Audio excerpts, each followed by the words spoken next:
Good evening and welcome everyone to our Religion and Democracy Dialogue. I'm excited to see you all here. As you may know, this week is Dash for Democracy Week. What is Dash for Democracy?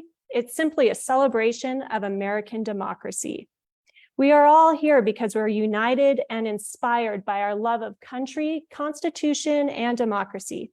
If you haven't already, after this thoughtful conversation, we invite you to dash with us, enjoy community, raise funds, and make a difference. You can do this by going to the democracy.us and clicking on any team page to find information on how to donate and on upcoming events like our virtual 5K. Every dollar raised goes directly to pro-democracy organizations.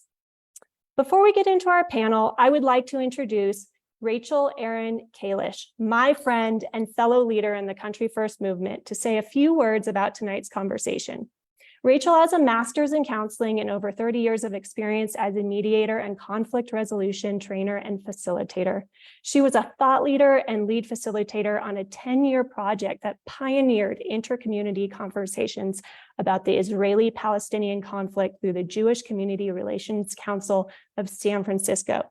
She is also a meditation teacher and practitioner and overall wonderful human who is passionate about tonight's topic. Take it away, Rachel. Kalah, thank you so much. I am so delighted and honored to kick off this evening's dialogue on religion and democracy. And I want to share how this topic came to be part of the offerings during this week's Dash for Democracy as we celebrate and keep learning how to repair and strengthen our democracy. And I'll be closing with why I think it's so important that religion be integrated into our democracy work whenever we feel called to do that. You know, as a longtime leader in our California Country First group, I've had the blessing of working with our national team for a couple of years. So I was very excited to attend the first brainstorming meeting of Country First involvement in the International Day of Democracy. Lots of creative ideas were flowing at that meeting. So I got off the call and looked at my calendar, and I saw that this annual September 15th event happens to fall at the start of Rosh Hashanah this year. So I quickly sent a note to the national team. All I did was put in the subject line, "Oh no, 9:15 is Rosh Hashanah," with a green emoji face. I didn't put any content in the email. I think they got my message. I felt sick about the timing, and I wasn't going to be able to be involved. A few days later, I get a beautiful and very visionary email from national leader Andrew Regaldo, thanking me for letting them know, reassuring me that they'd had no input on the day, as it's an international day that occurs the same date each year, and a proposal to expand our efforts from that one day into a week-long series that would include tonight's topic, religion and democracy. Now, I've told this story so many times because I was so moved yet again by what a caring and conscientious community Country First attracts from across the political spectrum. Who could ask for more at this time of such intense polarization? And part of why we're here is to really model another way. And to the topic about why this issue, religion and democracy, feels so important at this time, to me personally, 78 years ago, my mom lost over 50 family members in Auschwitz. And like then, we see religion bringing people into sacred connection, strengthening communities of care. And I'm sure the panelists will have much to say about all of the blessings that religion can bring to our lives. And we're also seeing it re-weaponized into old forms of violence and hate. So I'd like to just take a moment, ask you to just take a breath, to be present to the wisdom that emerges from tonight's panel and how we can be part of the healing during this week and beyond.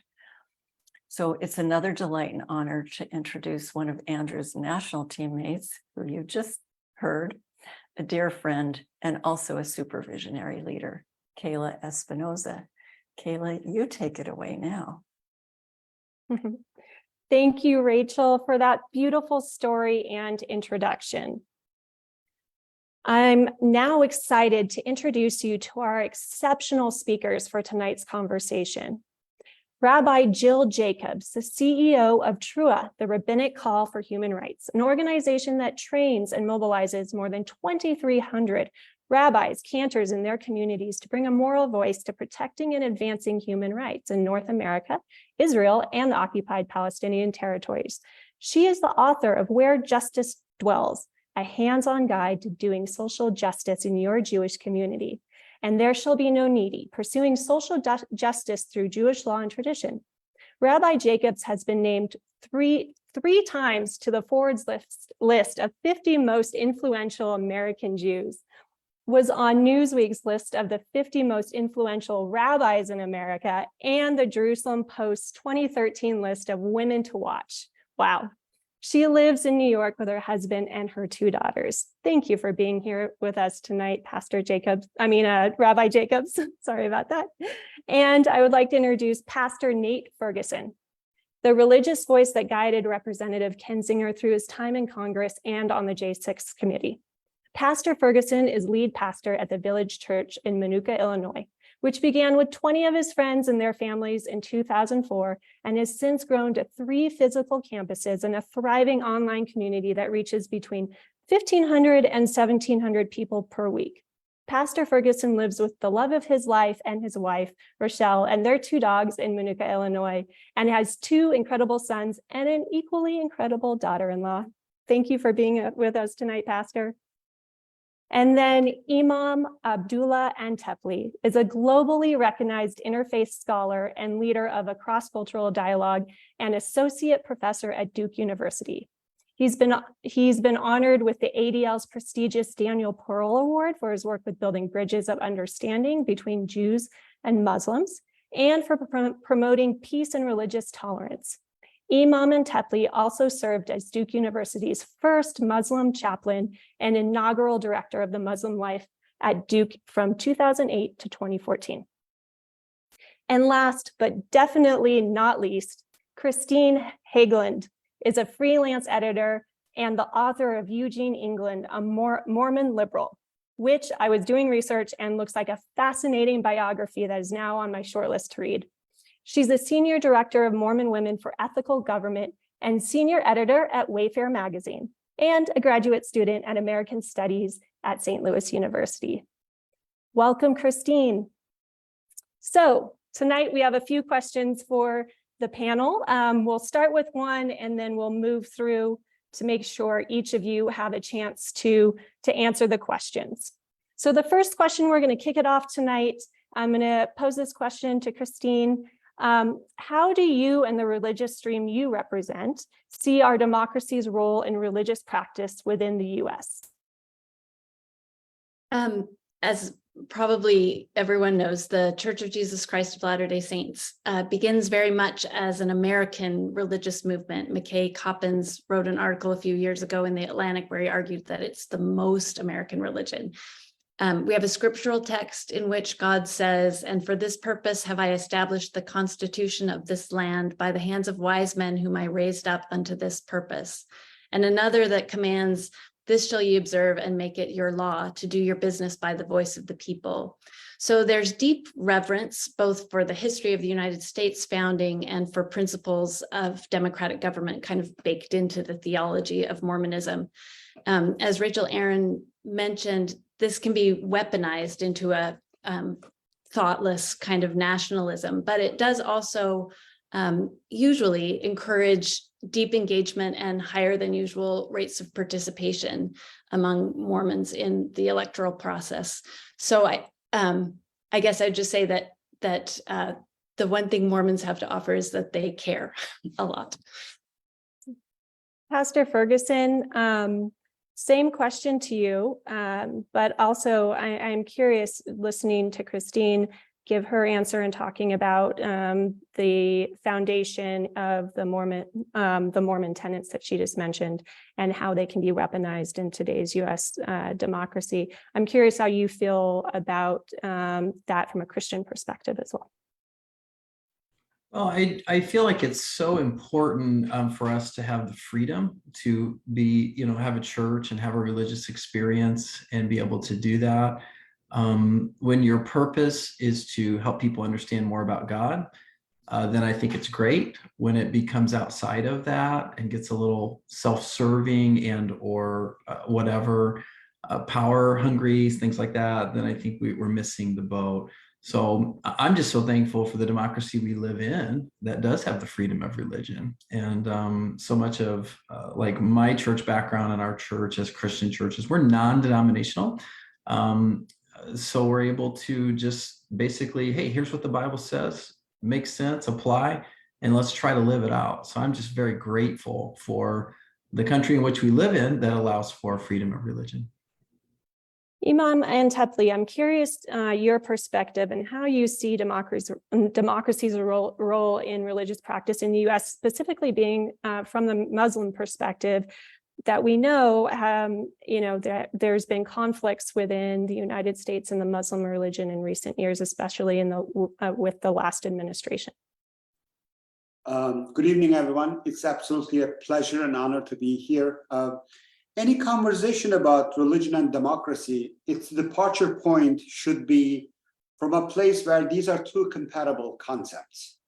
Anybody who feels these are mutually exclusive, that in a truly democratic society, there's no role for religion, or religion's role should be contained within the four walls of the houses of worship, etc.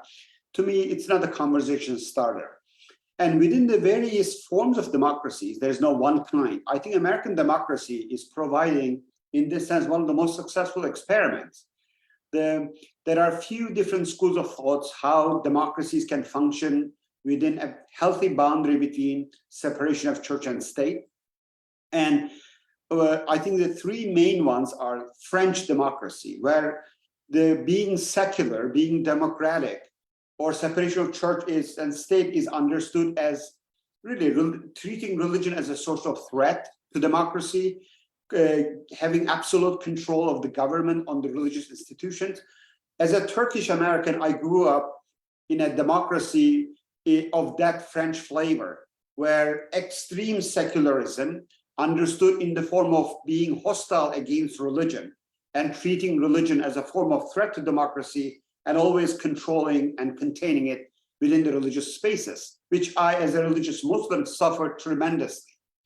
Turkey, like Tunisia and many other French-flavored democracies, they push religion to the peripheries and outskirts of the public domain. And we have another example in the Anglo system, where British democracy incorporates religion into a body of government, where the Church of England, the head of Church of England, is the head of the state, where religion is part of the government function, which is to me, very troubling and very unsuccessful democratic attempt to experiment religion and democracy as a compatible.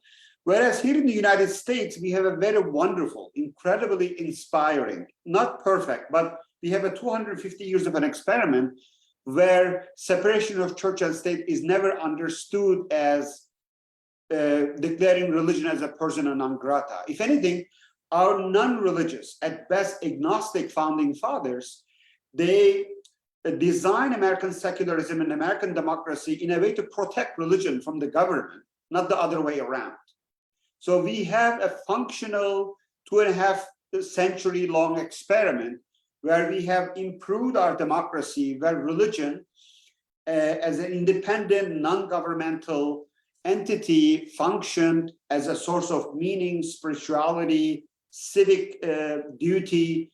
And as a Muslim, if you look at all the 60 plus Muslim majority countries and compare their religious liberties, their ability to practice Islam freely and independently as it's intended to be, with the American Muslim experience, despite 9/11, despite all the problems with the previous administration, rising Islamophobia and anti-Muslim hatred, over and over, if you look at any independent polling, American Muslims are saying, I am able to practice Islam, despite in this hostile environment, much more freely, much more independently, much more rewardingly in the United States than many of the Muslim majority countries. They have Islamic in their title. This is an incredibly good American story, which is far from perfect. It still has a room for improvement. like many people, including myself, many American Muslims who migrated to this country, who became natural American citizens, they came to this country primarily not just a materialistic American dream, but civil liberties. And within that, for those of us who are religious, civil liberties that gives religion a respectful, dignified civic space to flourish independently from the assault and the control of the government is an incredible American contribution. And it's one of the most successful, to me, attempt to create a multicultural and multilingual society. I may sound more holier than the Tao and more royal than the king.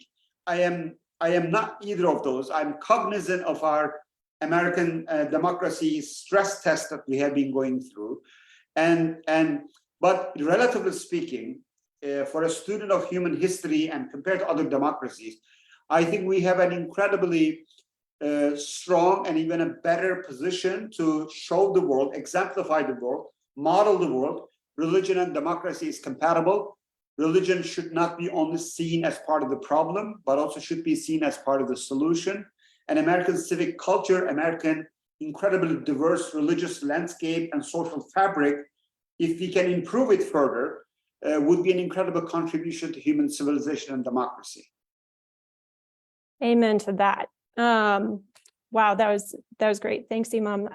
Rabbi Jacobs, I'm sure that there are some common threads, some common feelings that you share with the Imam as far as the ability to practice religious freedoms here in the United States. And I would be curious to hear how you see democracy's role in religious practice, especially with your experience in both Israel and the United States. Thanks so much. Well, the Jewish community, so a lot of what the Imam said really resonates with me also as a member of a minority religious community in this country. Jews literally could not exist in the United States without democracy. In most places that Jews have lived throughout history, Jews have, there's been restrictions on Jewish practice. So it's really very much depended on the particular country, but it's ranged from, sometimes the ability to practice. I'm talking historically before, also true in some parts of the world today, but really historically, before Jews came to the United States, or what became the United States. So in some countries, there was the ability to practice. In some cases, in some countries, you could only practice privately, but there couldn't be any public expression. In many places, there were restrictions on Jews' participation in certain kinds of businesses or certain trades or ability to own land, et cetera, et cetera. And of course, the worst is expulsion and murder. So the United States has given Jews really a unprecedented ability to practice our religion. This started very early. Very famously, when George Washington visited the Newport Synagogue, which was started by Sephardic Jews from Spain and Portugal, he very famously was presented with the question of whether Jews were welcome in the United States, and of course said his famous words about giving bigotry no sanction, et cetera, et cetera. And so the United States has given Jews just really unprecedented ability to practice Judaism in public, in private, to be full 100% citizens of the United States and 100% Jews without that being at all a contradiction. And I know that we're going to get to the concerns about attacks on democracy, but I will just say that there is a concern that any weakening of democracy will have a negative impact on how Jews or any minority religion is able to practice and to be full citizens of the country. I'll also say that just historically, Jews have flourished and been the safest in places that protect individual liberties. So some of those places have been democracies, many of them have been sort of, benevolent monarchies or something like that, which I'm not proposing, but certainly places that protect individual liberties have been safer for Jews, and I would say safer for most people. And so that's in the United States. Since you asked, I'll say something about democracy in Israel, which is, if you've been following the news, there's a massive, massive crisis right now Nobody knows how it's going to end, but in short, the short version is that a very extremist government was elected last November. You may know that Israel is a parliamentary system, so you don't vote for candidates, you vote for a party, and then the parties try to put together some kind of a government. So the government that got put together is the most extremist government in Israeli history, with the express purposes of annexing the West Bank, extending permanent occupation, permanent rule over stateless Palestinians, taking away rights from women, LGBTQ people, non-Orthodox Jews, Palestinian citizens of Israel, other minority citizens, just really, et cetera, et cetera. And also, in order to do all of those things, something that they need to do or want to do is to weaken the judiciary, because which is the only check on the government's power. Israel doesn't really have three branches of government. There's really only two. There's Knesset, parliament, and then there's the judiciary.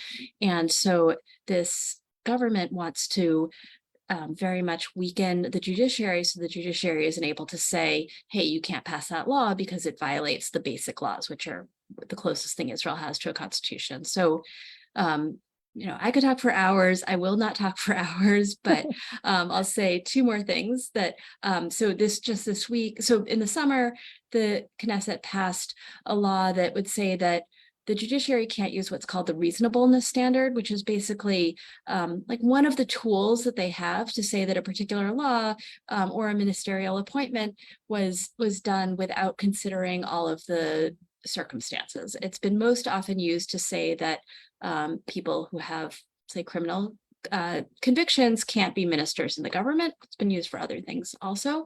And so they passed that law. And and then petitions were presented to the High Court. They started to be heard this week. A decision will come sometime in the next few months. And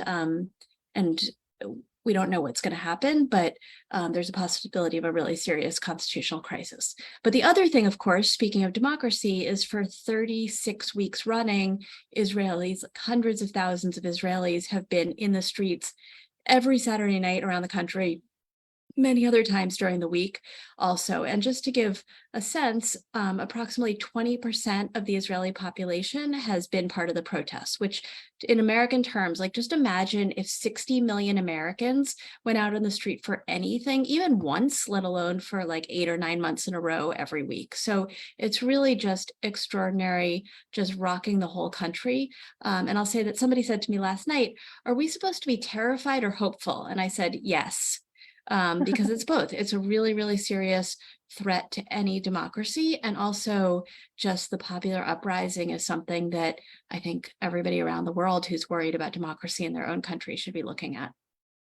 Absolutely. I think it's been an incredible show of democracy, the protests in Israel. And thank you for just giving that very easy to understand overview of a very complex situation happening there. Pastor Ferguson, religious extremism has been extra prevalent in recent years. How can religious leaders in their respective communities work together to combat it? And how can those who may not identify with any religion be a part of the solution as well? Yeah, I think that's a great question. It all comes down to purpose. Like, why are we doing what we're doing? It's so wonderful to have so many different perspectives tonight. Sadly, I think there are some that they get a little bit of power, they get a little bit of prestige, and that gets to be almost intoxicating. And so you just want to have more and more and more. And so you push a certain direction. We're just, I can speak for myself, we're committed to the scripture, what the Bible has to say. We're just trying to follow what Jesus says. And when we do that, we stay committed to that purpose. We're able to stay focused on what he's called us to do, as opposed to trying to put our own plans and our own ideas into that, which can change from leader to leader. It can change from time to time, and it's just all over the place. So for those who might want to be a part of the solution, I would just encourage someone to consider, like, what is the reason for you to want to be a part of the solution? Like, what's the goal? What's the purpose? What's the mission statement that you're going for? Find a group like that and jump in and serve and do your best to help with that process. Thank you. Imam Antepli, the same question. Religious extremism has been extra prevalent in recent years. How can religious leaders like you work together and be part of the Like solution? most things related to religion, first you have to explain what not to do. I see understandable, but to me indefensible inclination when you see ugly faces of religion, when you see religion revealing the worst of itself, when religious extremism of many kind is emerging. I can understand, but I think it should be fought against to get the French virus and say maybe religion should be contained, maybe religion should be declared as bad, or we should sort of push religion to the outskirts of the American democracy or American society. So we have to be sophisticated enough, self-confident enough to say that should not be the attitude. Religion should not be the bad guy here. We have to analyze why, in certain circumstances, religion is becoming source of violence, extremism, hate, and bigotry. And for any viral disease, the vaccination is the same kind of disease in a tamed and domesticated way. So for any bad ideology, the treatment or the vaccination medication is a good ideology. And for a bad religion, for a rotten religion, for evil and extreme forms of religious interpretation, the solution cannot be declaring religion all as evil, but responding with the good religion, responding with the better versions of that religion, better interpretations of that religion, healthier version of that religion. In this, I think the inclusive, universal, loving, caring versions of mainline communities within all faith traditions, especially liberal and progressive religious communities, they have an incredible moral responsibility. Because in most cases, unfortunately, these religious bigots and religious xenophobes and haters, they successfully hijack the power, but some of their power is coming from the silence, laziness, inactiveness of the majority of the members of the faith community who are not haters, who are not extremists. As long as the liberal, progressive, more inclusive versions of the religion suffers an authenticity problem, they cannot hold the ground in representing authenticity and credibility in their own faith community. As long as religion or religious versions or denominations of particular religions, as if the only authentic and real version of them is the most crazy, most out of control version of the religion, we are not going to win this problem. So solution is not to push religion away. The solution is not to declare war against religion. Solution to empower, inspire the silent, lazy, inactive, and not always as vigilant majorities of the members of our faith community. They have to claim the authenticity and credibility and take that authenticity label from the, again, insane, perverted, distorted versions of the those minority communities. They are hijacking the attention and power. I love that response. Kristine, that made me think of the subject of your book, Eugene, England, and the topic of Mormons and liberalism. And I'm curious, how you would answer this question, and if in response to the imams calling out that some of the more religious or liberal factions of religion need to step up and be voices at times when maybe more of the extreme voices are trying to dominate the conversation.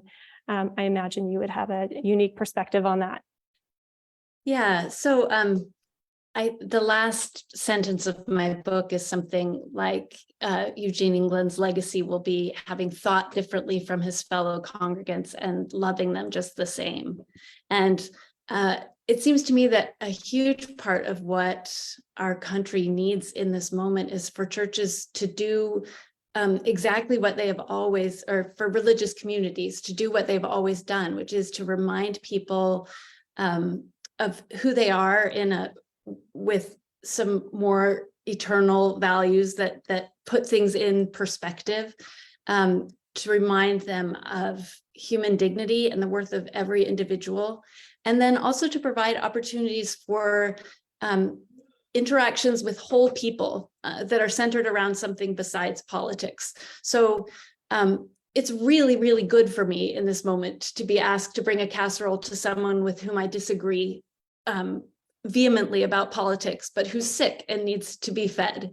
And I think as religious communities remind themselves over and over again that that's what they're about, that we have a real chance to start mending the social fabric that's been so desperately torn by people seeing their fellow citizens as only collections of ideologies, with which they might disagree. And we know that head-on argument and presenting contradictory evidence, we know from both social science and sad experience that that doesn't change people's minds very effectively, and that we're better off sidling up to these questions sort of obliquely and focusing on relationship rather than right thinking necessarily. You asked also how people who are not religious can contribute, and Yes. I think there's an important thing for them to contribute to religious people who sometimes tend to be factional and split off in terms of doctrinal disagreement. And I think people who don't believe in religion have a perspective that allows them to show that it's possible to disagree about big things, even things that the Christian theologian Paul Tillich called matters of ultimate concern, and yet still share a deep commitment to things like fairness and human dignity and an ethic of care that make for civic flourishing. Beautiful. And Rabbi Jacobs, going back to kind of something you had said about the situation right now in Israel, I know that we're seeing 20% of the Israeli population marching together, and we know that that is a coalition of people across the religious spectrum in Israel. And I'm wondering if you can, when you answer this question, also talk about what we can learn about that in holding hands with people in the United States who maybe have different religious or ideological perspectives than we have, and how we can work together to combat religious extremism. Yeah, thank you. I want to say something maybe more general. I mean, I agree with so much of what's been said already on this topic, and a couple of things about thinking about religious extremism. So the first thing is that it's very easy for those of us who are progressive, liberal, religious people to sort of say, like,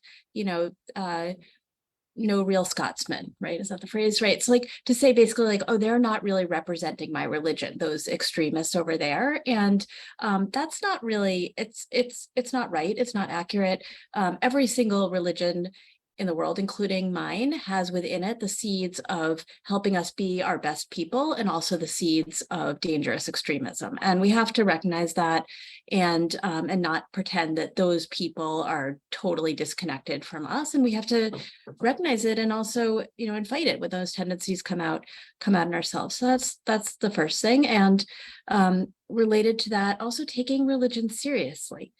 That sometimes there is, not from the people on this call, but sometimes there's like a little bit of a scoffing, like, oh, those religious people, they just believe in some fantasy, right? So like really not taking religion seriously, but we have to take religion seriously, both because I think it is a net positive. Obviously, I'm a rabbi. I think it's both, for me, Judaism, I can't separate myself from being a rabbi, from being a Jew.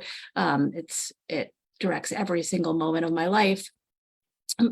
And also, I think we need to take seriously people's beliefs, people's practice, the meaning that so many of us get out of our religious practice. And then to go to something that Kristine said, there's been a lot of talk in the COVID years about the weakening of the weak ties, right? So not your best friend, but the person you kind of see on a regular basis and you like getting to check in with them, but you might not go and call them.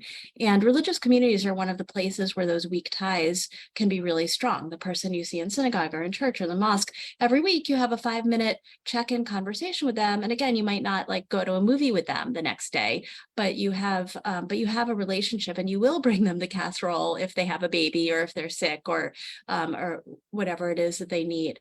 And I think something that's happened in our country is that just the whole social fabric has been broken. I mean, certainly during COVID, but also before COVID, that we have a sense broadly in the United States that I don't have any responsibility for that other person. Like, this is the American ethos of pull yourself up by your bootstraps, right? I created this, rags to riches, et cetera, which of course ignores pretty much the whole reality of how people live and how people succeed, and the need for us to have these interconnected communities.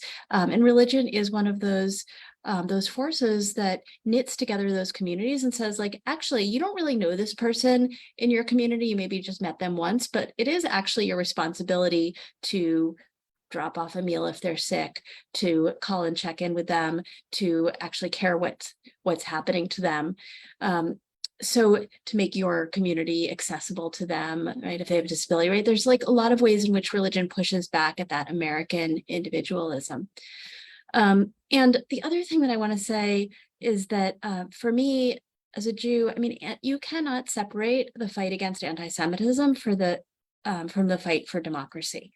And I recently acquired this book. It's called How to Combat Anti-Semitism in America. It was published in 1937.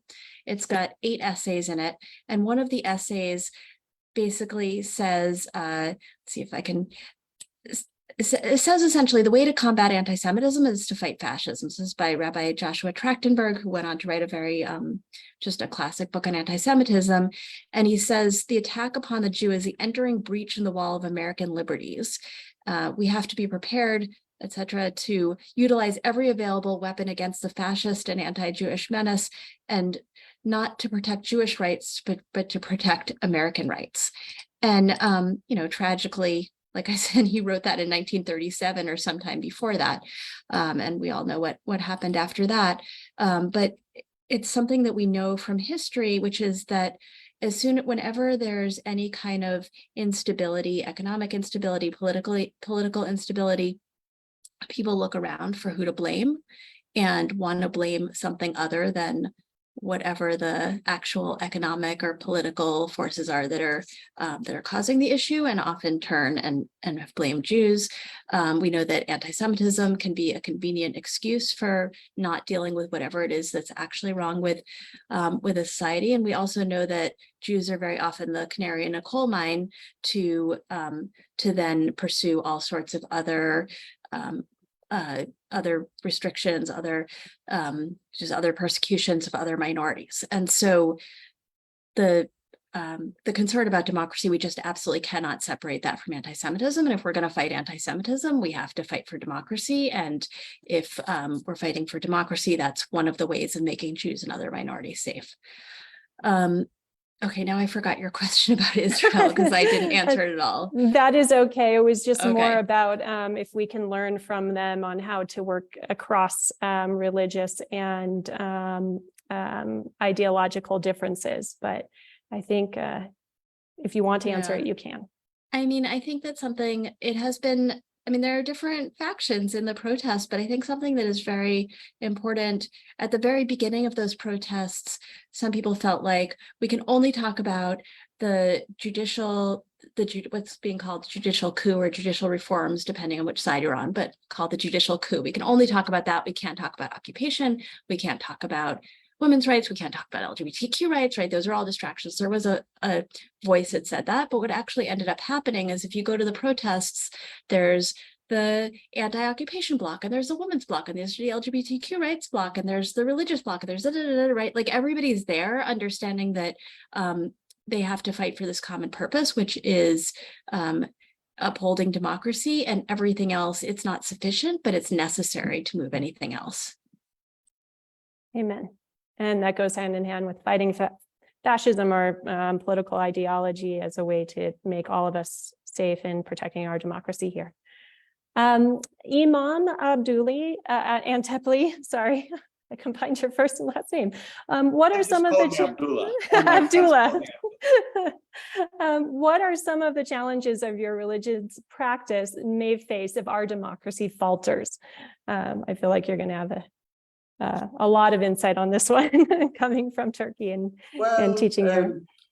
I don't know. I am slightly troubled by the sort of premise of the question itself. I'm not going to selfishly sort of say democracy is only good for my religion.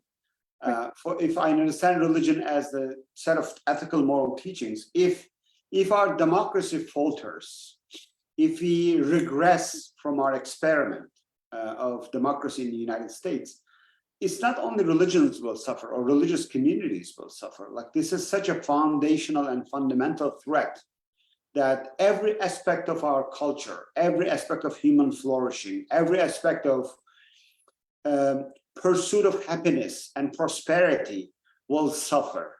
So I don't see deterioration of democracy a particular or unique threat to religion. I think it's a unique threat to our existence. And I would hate to see we are regressing and we are declining in our democracy.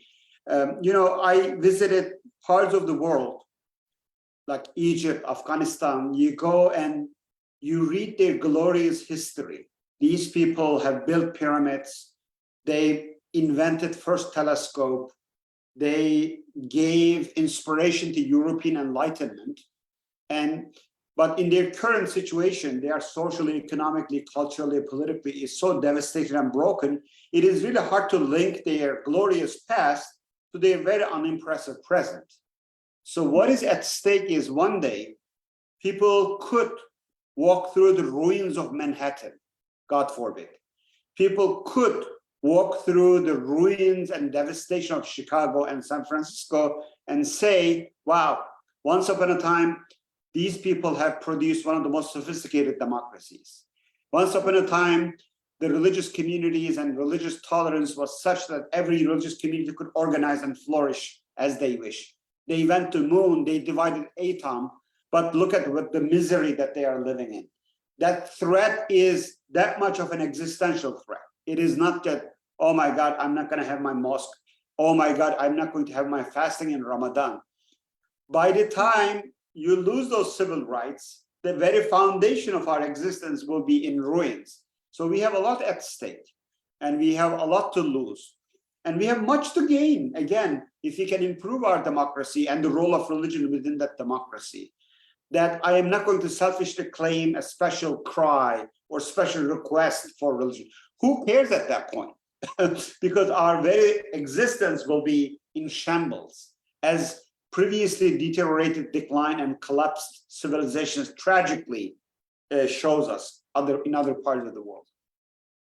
Absolutely. I appreciate the pushback to the premise of my question, and I now see it as you so eloquently described it. Pastor Ferguson, same question to you, and you can tell me that you also disagree with the premise of the question as well. I wouldn't say I disagree with the premise. I am going to twist a little bit here and just say, we every week ask the question, if any one of our campuses were to close their doors tomorrow, would anybody care?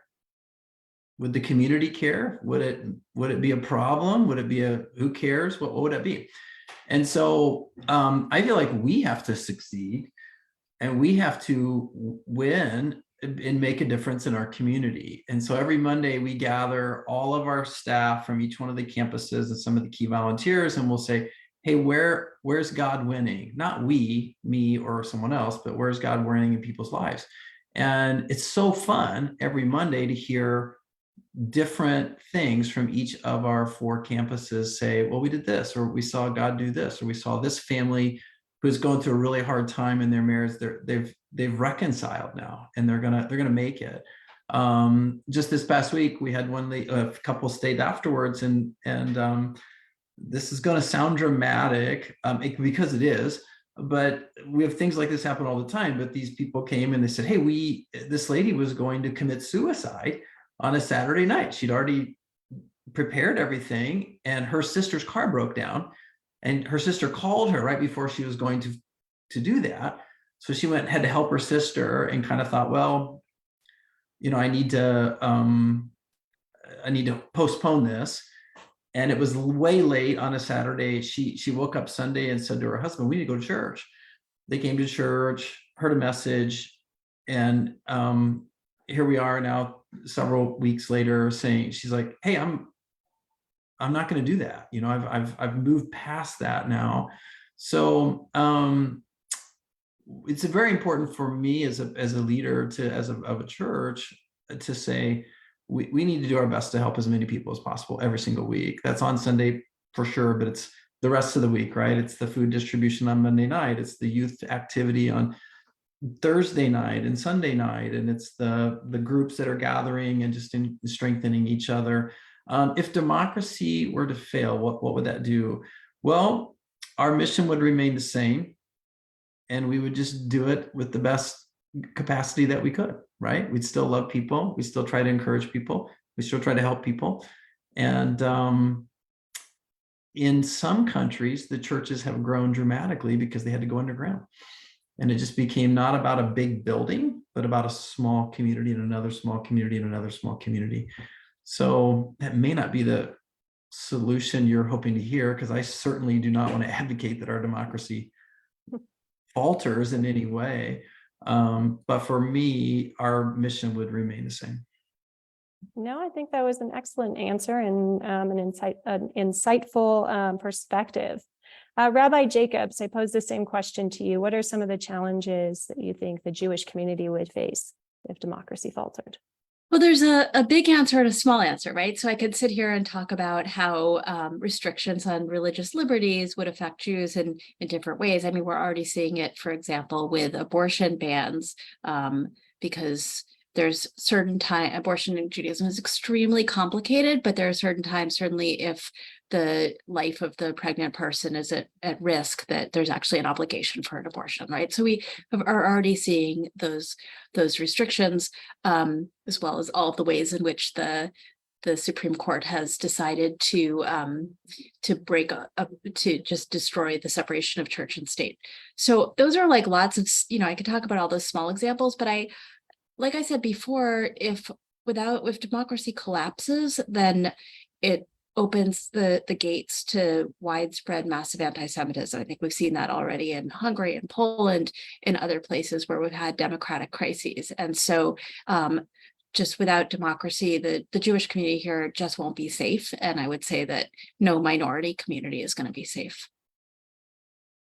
Wonderful. Thank you. And Kristine, what do you think would happen within the Mormon community, or what challenges would you face if our democracy here in the United States faltered, especially going back to your opening line of Mormonism being kind of the America's religion, or America's, I forget exactly how you phrased it, but founded here in America.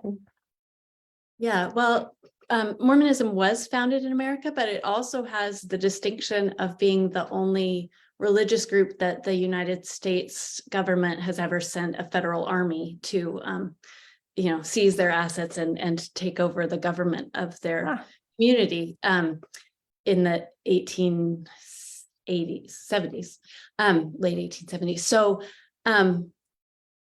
we have some experience with being a religious minority whose religious rights were not respected. And I wish I could say that has made Latter-day Saints particularly sensitive to the religious rights of minority groups, but I think that would be claiming far too much. Unfortunately, I think that since the 1970s, Mormons have generally voted with the Republicans, and they feel themselves to be welcome and embraced in that group. And I think if democracy collapsed, they would find out very quickly that many evangelical Christians do not consider Latter-day Saints Christian at all, and we would not be friends. But I think more important is what Rabbi Jacobs was saying about, when you describe the various blocks of protesters, people all being there and understanding that their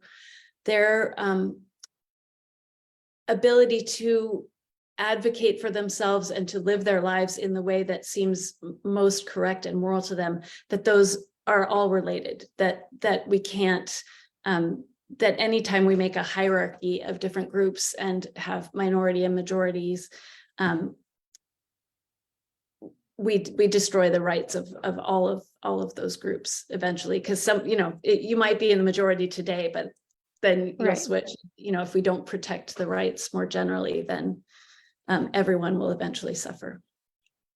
Absolutely. Thank you. And then just really quickly in closing, if 30 to 60 seconds, because we're running up on time, this conversation was so incredible and thoughtful. If you had a message to leave with the American people and our viewers tonight about religion and democracy, one thing you want them to take away from your perspective on this topic, what would that be? And we'll start with Rabbi Jacobs. Wow. I think that it's crucial for every religious community to fight for democracy and to not suggest that in order to have a democracy, we have to go back to something that Imam Antepli said, that we have to move past religion, but actually our many religious traditions in the United States can and should be a strong part of our democracy. Amen. And Kristine? I guess I would say that the best relationship between democracy and religion is achieved when religious people understand that the purpose of government is to preserve the maximum amount of moral freedom for each person to make decisions about their behavior. And so rather than legislating behaviors that are favored by one religious group or another, I think that religious people ought to be trying to make sure that they are working for laws that increase the space for freedom. Amen. And Pastor Ferguson?